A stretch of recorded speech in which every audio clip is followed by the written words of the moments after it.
मित्रों, ये है छोटी Citroen. That's right, it is the C3 hatchback and not the Citroen C3 crossover जो कि ग्लोबल मार्केट में बेची जाती है। हैचबैक इसे बनाया गया है, थोड़ा एसयूविश तड़का दिया गया है और सबसे अच्छी बात है कि भारत में बनाई गई है, भारतीयों के लिए बनाई गई है। 90% लोकलाइजेशन इसमें अचीव किया है Citroen ने, which is commendable. Make in India के हिसाब से अगर आप देखोगे तो उस पर खरी कहीं पर उतर रही है, तो मुझे उम्मीद है कि प्राइसिंग थोड़ी एग्रेसिव हो जाएगी। बट उससे भी बड़ा प्रश्न ये है कि क्या ये भारतीय एक्सपेक्टेशंस या भारतीयों की जो उम्मीद है या उनके जो सेंटिमेंट्स है उनसे मैच खा पाएगी? वही आज हम पता लगाने की कोशिश करेंगे। नमस्कार कमगड़ी देवी सज्जनों, my name is Vikas Yogi, you watching एसन studio and here is everything that you need to know about the Citroen C3 hatchback.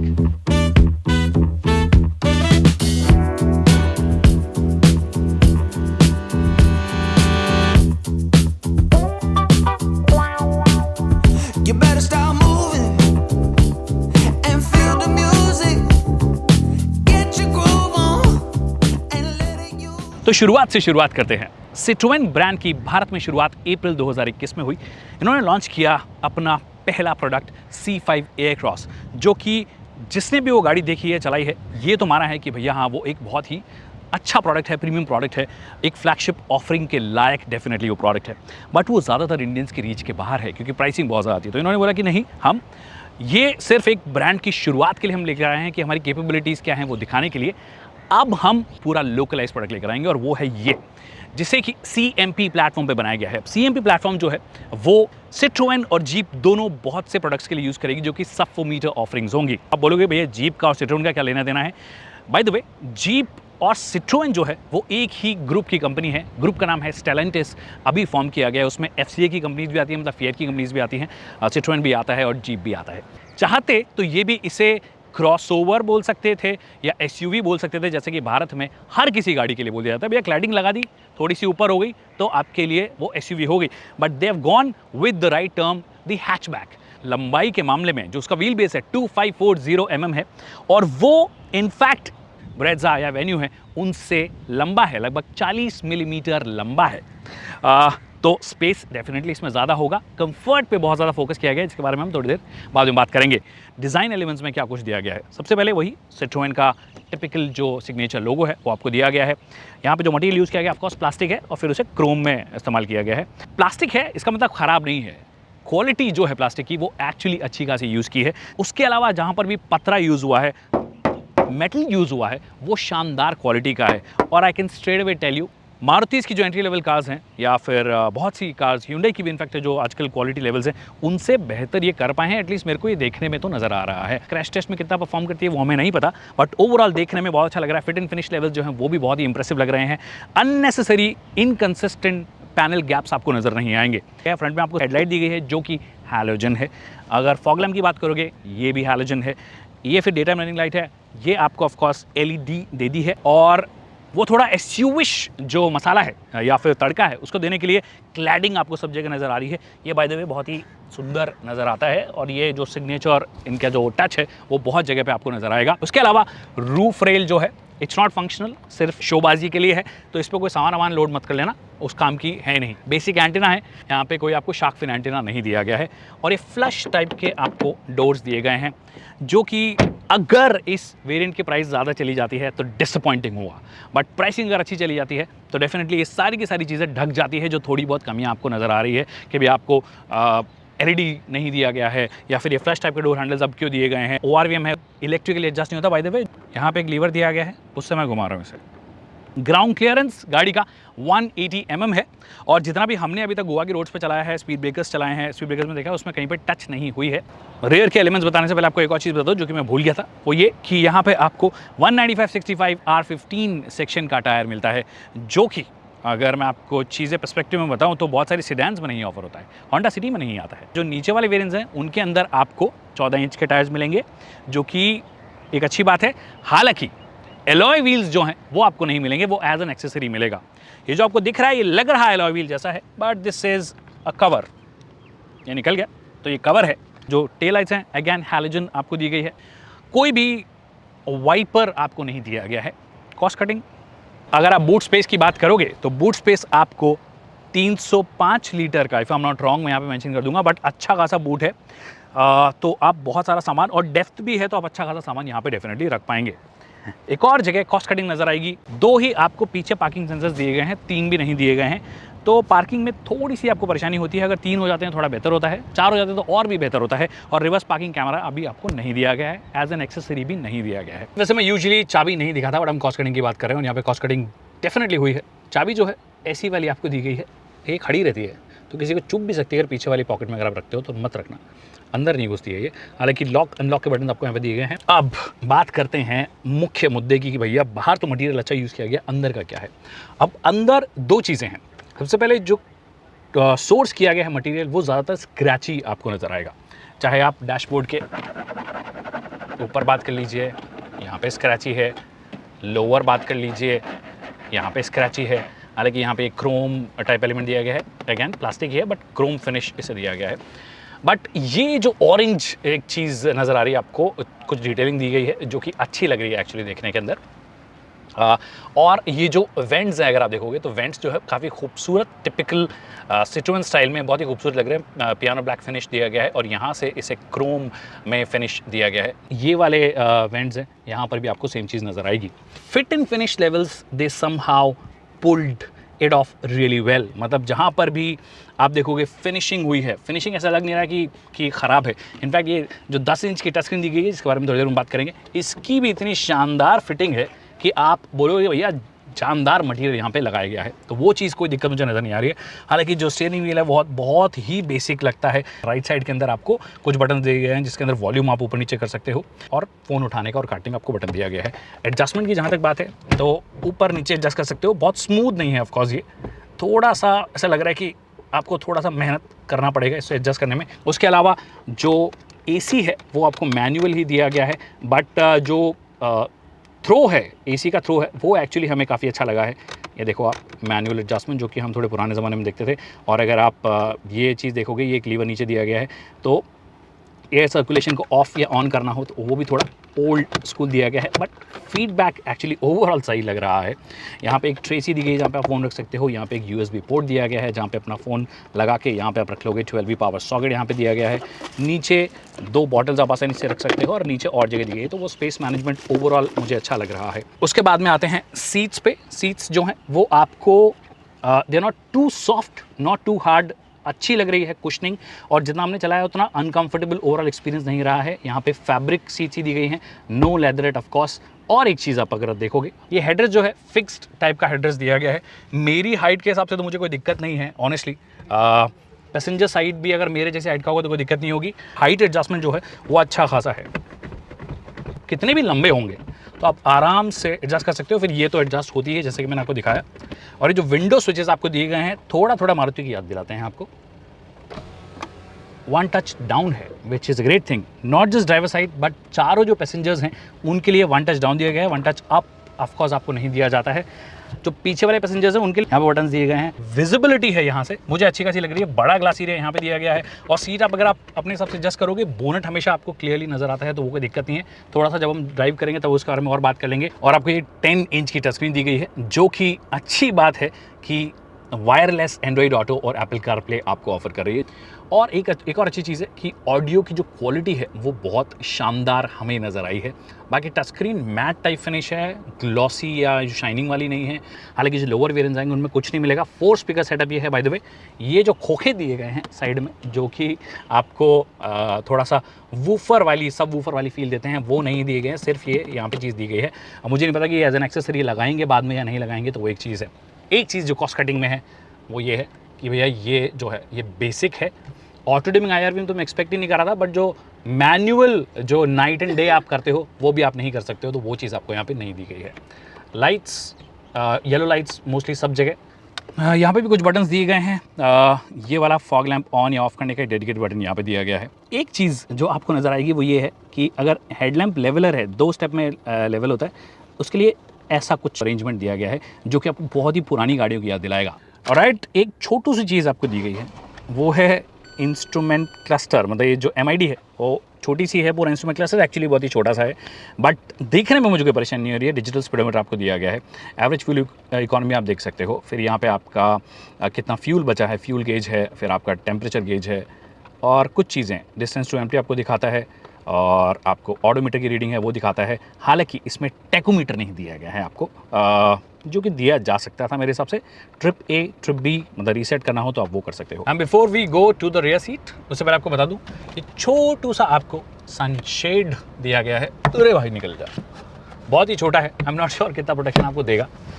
और एक और चीज़, जो गेट है वो टाटा की जैसे 90 डिग्री तो नहीं होता, बट 81-82 डिग्री तो पक्का होता होगा। काफ़ी अच्छा खासा वाइड ओपन हो रहा है, मतलब वही अच्छा खासा है। तो आपकी अगर फिजिक ज़्यादा है या आप एज्ड हैं, आ रहे हैं, तो उसमें कोई दिक्कत नहीं होनी चाहिए।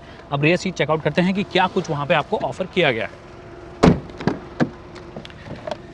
अब ये रियर सीट वाला जो है ये उतना ओपन नहीं होता, बट फिर भी काफ़ी वाइड यहाँ पे ओपन हो रहा है। अभी आपने देखा होगा कि सामने ललित बैठे थे, उन्होंने अपने हिसाब से एडजस्ट किया था सीट को। तो पहले उनके हिसाब से हम देख लेते हैं, मतलब दोनों सीटें एक्चुअली उन्हीं के हाइट के हिसाब से एडजस्टेड है। और नी रूम देखो, जबरदस्त। थाई रूम नॉट सो जबरदस्त, क्योंकि ये सीट जो है वो कुछ ज़्यादा स्ट्रेट है। अगर आप आराम से बैठना चाहते हो तो ऐसे तो आप बैठ के आराम नहीं कर सकते हो, आपको बैठने के लिए थोड़ा सा स्लाइडिंग करना पड़ेगा। जैसे ही स्लाइडिंग करते हो तो फिक्स्ड आपको हेडरेस्ट मिलता है, इसे मैं एडजस्ट नहीं कर सकता। थाई सपोर्ट गायब हो गया है। बाकी बॉटल होल्डर्स की जहाँ तक बात है, सभी जो डोर बिन्स हैं, जितनी भी आपके बॉटल होल्डर्स हैं, वहाँ पे 1 लीटर की बॉटल आपकी इजीली आ सकती है। यहाँ पर भी एक आप रख सकते हो। और यहाँ पे 2 USB पोर्ट दी गई है, तो मतलब 3 USB पोर्ट होगी, एक फ्रंट में, 2 यहाँ पे। 3 लोग बैठ सकते हैं, बट अगर उनकी फिजिक थोड़ी कम है, एक की भी थोड़ी सी ज़्यादा हुई तो 3 लोगों के बैठने में थोड़ी सी परेशानी आपको होगी। एक और चीज़ जो इंटरेस्टिंग है वो ये है कि ये वाली सीट जो है वो ऑलमोस्ट फ्लैट फोल्ड हो जाती है। तो अगर आपको किसी को फ्रिज लेके जाना है या कोई सामान शिफ्टिंग करानी है तो उसमें थोड़ी बहुत मदद ये डेफिनेटली कर सकती है, क्योंकि ऑलरेडी 300 लीटर से ज़्यादा का बूट स्पेस है, प्लस ये बढ़ा दिया आपने तो स्पेस आपके लिए अच्छा खासा हो गया। So that way I think flexibility आपको डेफिनेटली ऑफर की गई है। तो गोवा की सड़कों पर आपका स्वागत है। मानसून है, तब बारिश हो रही है, इनफैक्ट लॉन्चेस की भी बहुत सारी बारिश हो रही है। और ये प्रॉबेबली नेक्स्ट लॉन्च होगा जुलाई 20 को, आपको इसका लॉन्च देखने को मिलेगा। तो क्या कुछ इंजन ऑप्शंस आपको मिलते हैं? 2 इंजन ऑप्शंस हैं, दोनों के दोनों 1.2 लीटर के इंजन हैं। ब्रांड न्यू इंजन उन्होंने बनाया है, जो कि एक बहुत ही मतलब अच्छी भी चीज़ है और वियर्ड भी चीज़ है, क्योंकि एक नया प्लेयर भारत में आता है, छोटे सेगमेंट में एंटर करता है और इंजन कहीं से सोर्स नहीं कर रहा है, खुद का ग्राउंड अप एक इंजन बनाता है और फिर यहाँ पे लगाता है, जो कि अपने आप में एक रिस्क टेकिंग भी हो जाता है कि क्या पता गाड़ी चलेगी या नहीं चलेगी। But I think they are very much confident. 5 speed के गियर बॉक्स के साथ में ये आता है। It's a 5 speed manual, no automatic, मतलब कोई AMT नहीं आ रहा। हो सकता है कि वो फ्यूचर में आए, क्योंकि ऐसी खबरें सुनाई दे रही है। और जो बीच में आपको एक दूसरी सिट्रोएन दिख रही है, उसको हम थोड़ी देर बाद में चलाएंगे। वो है 1.2 लीटर का टर्बो चार्ज्ड इंजन, जो कि लगभग 108 bhp की पावर निकालता है और 190 न्यूटन मीटर्स का टॉर्क निकालता है। Now that is a pretty big number to be honest. एक 1.2 लीटर एंट्री लेवल कार के हिसाब से अगर आप इसे देख रहे हैं, ये वाला निकालता है 82 PS और 115, जो कि हम मोस्टली सारे 1.2 लीटर इंजन के आसपास वाला ही फिगर है कि लगभग इतनी ही पावर देता है। तो कैसा है ये इंजन शहर के हिसाब से, उस पर बात करने के लिए एक बार मेरे को रोकना पड़ेगा, आपको बताना पड़ेगा कि वो 1.2 लीटर 3 सिलेंडर वाले ट्रेड्स इसमें है या नहीं है। हैजार्ड ऑन, बारिश में हैजार्ड ऑन नहीं करने होते भाई। द वे, अगर आपको सच में रोकना हो, कोई प्रॉब्लम हो या कुछ, जैसे अभी हम कर रहे हैं तो रोक रहे हैं इंडिकेट करने के लिए, तो मैंने गाड़ी किया बंद, गाड़ी स्टार्ट हुई। स्टार्ट होते ही टिपिकल 3 सिलेंडर वाली जो आवाज़ है वो आपको, या वाइब्रेशंस हैं, वो आपको नज़र आएंगे। हैजार्ड हटाया हमने, फर्स्ट गियर में हूँ मैं, and I am doing about 5-6, no struggle. जो स्ट्रगल है हल्का सा, वो एकदम स्टार्ट में, एकदम जब शुरुआत करते हो ना, वहाँ पे स्ट्रगल आता है। मेरी गाड़ी चल रही है, यहाँ पे 29 दिखा रहा है, वहाँ 22 दिखा रहा है, 28, 27 दिखा रहा है, वहाँ 21 दिखा रहा है। मतलब करीब 6 kmph की स्पीड का कैलिब्रेशन में थोड़ा लोचा हो गया है कि कि जो ये एक्चुअल यहाँ पे स्पीड दिखाता है, एक्चुअल स्पीड ना होके वो थोड़ी सी अलग है, लगभग 5-6 kmph का फ़र्क आपको नज़र आ जाता है। तो आई थिंक थोड़ा बहुत बेटर कैलिब्रेशन हो सकता था। बट एनीवे, उस पॉइंट को हटाते हैं। अभी बात करते हैं कि स्लो स्पीड्स में कैसी है। और जैसे मैं अभी सेकंड गियर में हूँ और आप इससे 5 कम कर लीजिएगा, जितने भी आपको दिख रहे हैं उससे 5 कम कर लीजिएगा। सेकंड गियर हम डूइंग अबाउट 22-23। स्ट्रगल आता है एक्चुअली जब आप इससे 12-13 की स्पीड पे करते हो तब थोड़ा सा स्ट्रगल आता है, अदरवाइज स्मूथ शिफ्टिंग है। फोर्थ गियर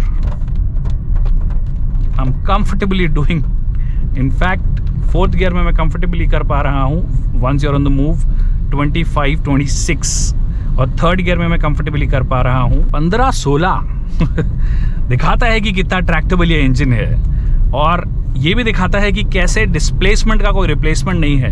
अगर एक बिगर डिस्प्लेसमेंट का इंजन होता है तो वो खूबी जो है, despite the fact that it's a 3 cylinder, but it's not struggling that much, which is a great thing. तो ईजी है चलाना इसे शहर में, विजिबिलिटी बहुत अच्छी आती है आपको। एक चीज़ जो प्रॉब्लम लगेगी वो देखो, देख रहे हो आप IRV में पीछे, वहाँ पे मेरे पास वाइपर नहीं है तो मेरे को देखने में परेशानी हो रही है। जो साइड वाले हैं इनको मैन्युअली ऑफकोर्स ऐसे आप एडजस्ट करके देख सकते हो, बट मुझे बहुत ज़्यादा आदत है ये वाले मिरर से पीछे देखने की, तो मेरे लिए वो थोड़ी सी प्रॉब्लम है। और अगर मुझे वो एडजस्ट करना हो तो मुझे राज भैया कर दो ना, ऐसा करना पड़ेगा। Now that becomes a kind of a problem. बाकी जब आप थोड़ा सा पुश करना शुरू करते हो, स्टीयरिंग वे अप हो रही है, नाइस, नॉट बैड। जस्ट कि जैसे जैसे आप स्पीड बढ़ाते हो वैसे वैसे इस इंजन की आवाज़ या जो चिंगाड़ है वो बढ़ती रहती है। और एक और चीज़ जो बहुत ही शानदार आपको लगेगी, सिट्रोएन समहाउ नोज की राइड क्वालिटी कैसे अच्छी ऑफर करनी है। इतना बढ़िया राइड क्वालिटी है इस गाड़ी का, मतलब इससे पहले अच्छी राइड क्वालिटी अगर मैंने कहीं देखी है तो वो टाटा की गाड़ियों में देखी है, and they have come neck and neck. In fact कई चीज़ों में ये उनसे better ride quality, entry level products की अगर आप बात करोगे तो बहुत ही अच्छी राइड क्वालिटी। और एंट्री लेवल कार हैंडलिंग उतनी ज़्यादा दिक्कत नहीं है। मैं ये नहीं बोलूँगा भैया स्टीयरिंग एकदम मतलब मक्खन वाली है, क्योंकि वो मक्खन वाली के हिसाब से बनाने का लॉजिक था भी नहीं, क्योंकि ये देखिए गाड़ी गई ना वैगनर, इससे कॉम्पीट करेगी, सिलेरियो जा रही है इससे कॉम्पीट करेगी। तो इन गाड़ियों के हिसाब से मैं कंपेयर करूं तो इन्होंने बहुत अच्छा काम किया है सस्पेंशन सेटअप में, bang on, nice. Straight road stability में भी हल्का सा बाउंस, ऐसा हल्का सा बाउंस नज़र आ रहा है, शायद पीछे वाले को ज़्यादा आएगा, हम फ्रंट में बैठे हैं, बट हल्का सा बाउंस आपको बिल्कुल नज़र आएगा, क्योंकि सस्पेंशन ट्रैवल उस हिसाब से ही किया गया है। तो 1.2 लीटर का इंजन अब हमारे हाथ में आ गया है, जो कि टर्बोचार्ज इंजन है, 110 की PS की पावर और 190 न्यूटन मीटर का पीक टॉर्क देता है। रुके हुए इसलिए हैं क्योंकि मेरे को स्टार्ट करके मेरे को बताना है कि भैया इनिशियल लैग मुझे कितना फील हुआ, क्या 1.2 लीटर नेचुरली एस्पिरेटेड के बराबर ही फील हुआ। स्टार्ट करते हैं।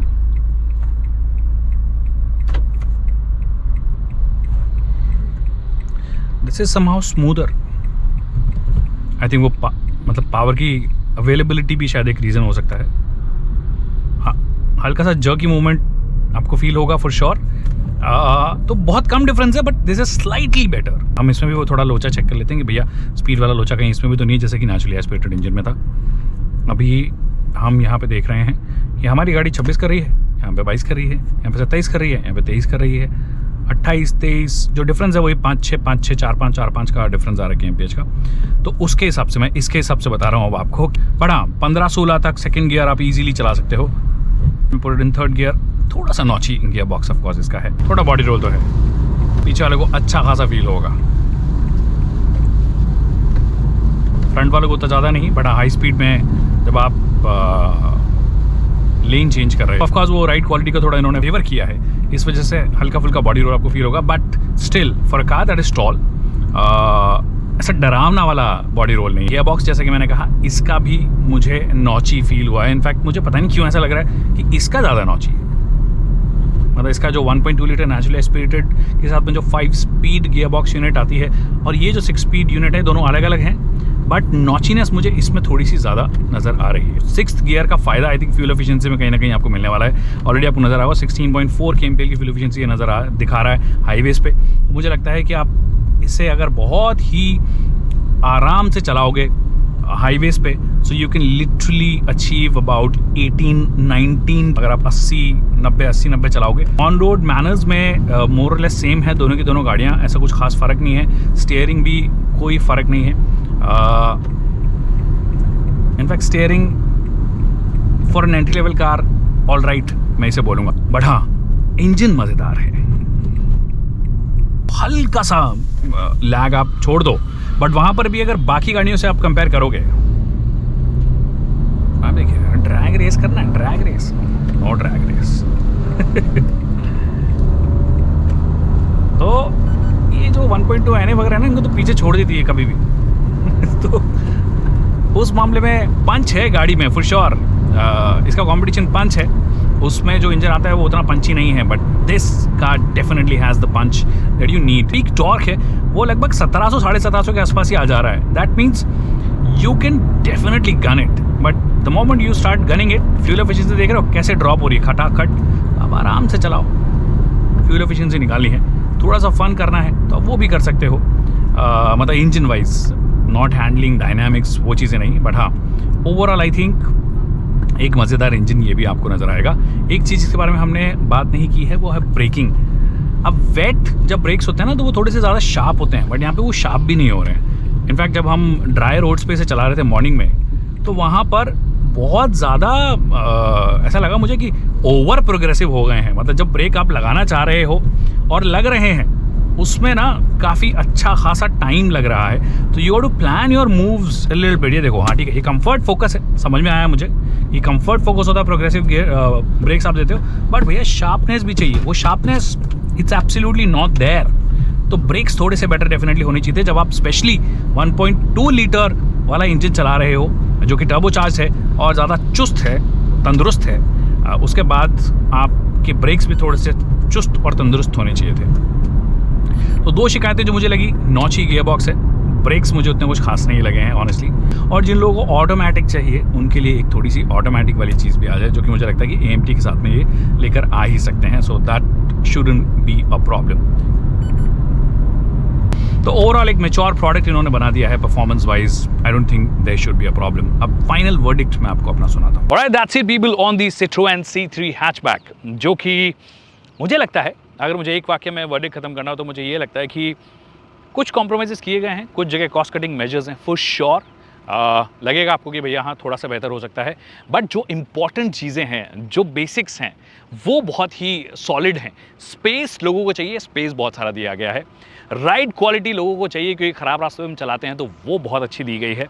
प्लस ओवरऑल एक सॉलिडली पुट टुगेदर लगता है ये। मतलब हाँ, ये प्रीमियम एक्सपीरियंस आपको नहीं देता है, बट एक एंट्री लेवल हैचबैक के हिसाब से बहुत कुछ आपको ऑफर करता है। बस अब एक चीज़ जो शानदार हो जाए तो बस वो बोलते हैं ना कि सोने पे सुहागा हो जाएगा, और वो है प्राइसिंग। अगर ये इसे प्राइस कर पाए एग्रेसिवली, क्योंकि 90% लोकलाइजेशन है, तो मुझे लगता है बहुत सारे बायर्स ये ढूंढ सकते हैं। हालांकि अपना डीलरशिप नेटवर्क भी जो है और सर्विस नेटवर्क भी जो है उसको बढ़ाने की ज़रूरत है। बट मुझे ऐसा लगता है कि अगर 4.5 लाख के आसपास अगर इसकी एंट्री लेवल प्राइस आ जाए, then it can be a great product. ये वाला मैक्सिमम 7 लाख पे अगर ये क्लोज हो जाए तो एक बहुत ही शानदार प्राइसिंग हो जाएगी। आपको क्या लगता है मुझे कमेंट सेक्शन में बताइए। अगर कोई सवाल है जो कि रह गए हैं तो आप हमें कमेंट सेक्शन में पूछ सकते हैं। अगर हमारे एफर्ट्स पसंद आ रहे हैं कि देखो मैं भीग रहा हूँ बारिश के अंदर, उसके बाद भी गाड़ी शूट कर रहा हूँ, आपको लग रहा है कि हम अच्छा काम कर रहे हैं, तो प्लीज़ सब्सक्राइब करना ना भूलिए। Thank you so much people for watching this video.